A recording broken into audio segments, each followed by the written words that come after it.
Hello to you all and welcome to this week's vlog. You have caught me on the Royal Welsh Showground. You can see the main ring behind me and I am currently stood on the balcony of the NFU Cymru building.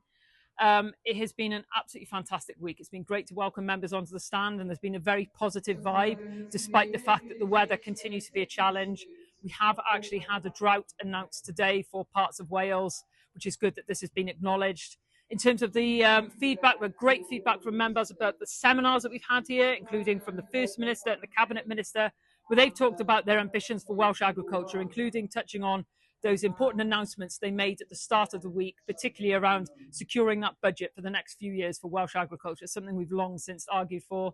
We've also had the Climate Change and Rural Affairs Committee here, members of the EFRA Committee, and we spoke to many MSs and MPs as well about issues that are important to agriculture.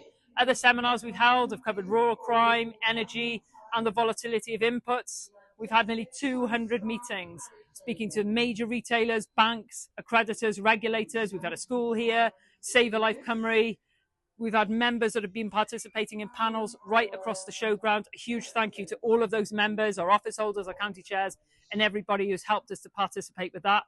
I also want to say a massive thank you to all of the staff for putting in so much effort to make the show the success it is. It's quite incredible the work that goes into it. Congratulations to the winners of the Gareth Royal Rees Scholarship. You really deserve this and I hope you enjoy your travels. And I must finish by saying a massive congratulations and well done to our Wales Woman Farmer of the Year 2026, Annie James from Carmarthenshire. Absolutely fantastic achievement. We're all really proud of you. So that's it from the Royal Welsh Showground. I will leave you with this final view. We'll update you next week.